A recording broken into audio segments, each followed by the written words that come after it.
This video will cover how to enter pricing and revenue share assumptions for each of your offerings. In this section, there are 6 different inputs to be made for each offering. First, there's a sales price per unit per month. For one-time offerings, this is just simply the price that you charge for each offering. Note that for monthly recurring sales models, you need to put in the monthly equivalent of the price, even if you bill the client annually up front. That way the deferred revenue and revenue recognition will work out properly.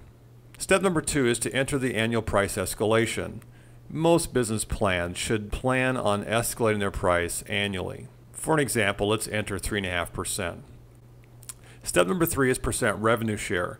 If you have a revenue share, you need to enter that revenue share percentage here. For example, if you have a mobile app that's put on the iPhone or Android App Store, you will typically have a 30% revenue share that's paid to them. Step number 4 is the frequency of billing. Let's say you have a SaaS application that you bill annually. In that case, your billing cycle will be annually rather than monthly or quarterly. Step number 5 is a type of billing, which is really critical for your business plan. Will you be billing in advance or in arrears? For most SaaS applications, you will bill in advance. The wisest choice is to always try to bill your clients in advance. It'll make a tremendous cash flow difference, especially in this case where you're billing annually in advance. All that cash is pulled up front. And when entered this way, the startup financial model will automatically model properly deferred revenue and recognized revenue as well as the cash impact. And finally, number 6 is the billing process. And this basically is a choice of either billing direct or billed by third party. In an app example in the mobile app store where there's a 30% revenue share and Apple is charging the customer, in this case you would assume that it's billed by a third party. Then you would only book as revenue the net 70% and not the 30%. If you are billing direct but then paying a revenue share, according to a general accepted accounting rules, you will then collect all of the revenue and the 30% revenue share will show up as an expense. Let's take a quick look at how the revenue share and billing process impact the income statement.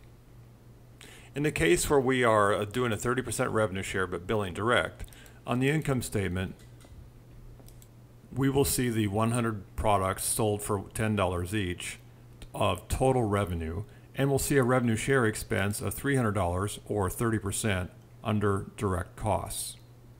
However, back to our inputs, if we say the 30% revenue share is billed by third party, like an app store at Android or Apple, in that case on the income statement, the startup financial model will automatically model the 700 net and there'll be no direct revenue share expense because it was billed by third party and the $300 was taken out up front.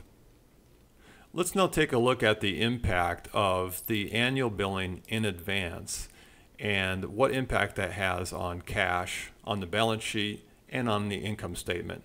In this case, we're modeling Nuco SaaS company, and with a 2017 start date, we're calling the customers a subscriber, and the name of the offering is SaaS App. It's monthly recurring with a 24-month contract with a 90% renewal rate, and we're charging $10 per month, but we're billing annually in advance, and we're billing direct. Let's look at those assumptions now. And oh, by the way, and we also are just assuming only 100 subscribers in the very first month and none after that. In terms of how this is automatically modeled, on the Sales Worksheet tab, we see that we started with 0 subscribers and we sold 100 in that first month. So we ended the period at 100 subscribers. We priced at $10 each with a monthly revenue of $1,000. There's no revenue share expense. You can now see that recurring at the beginning of each period because those 100 customers are continuing on. But because we're only recognizing $1,000 a month of revenue, but we've collected 1 year's worth of cash up front, what does that look like? We can scroll down under the detail of this first offering under revenue summary, and we can see the net revenue from new customers is $1,000, cash received is $12,000, deferred revenue is $11,000, and you can see that deferred revenue declining. So all of these assumptions were automatically calculated simply because we selected to bill annually in advance. Let's now look at the income statement.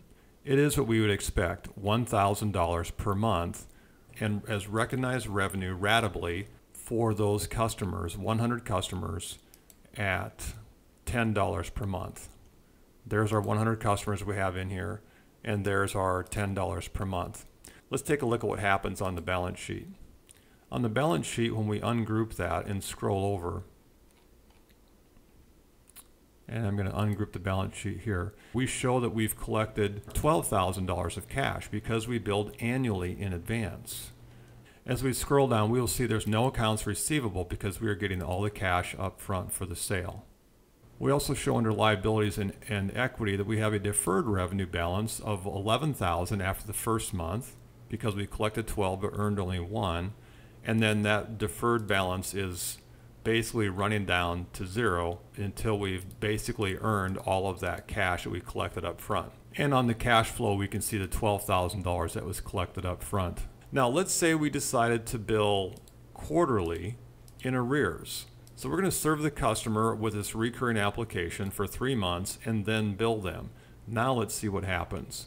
On the sales worksheet, we can see that the same exact thing is happening with our 100 subscribers. We're still charging $10 per month, and we're recognizing the $1,000 per month of revenue.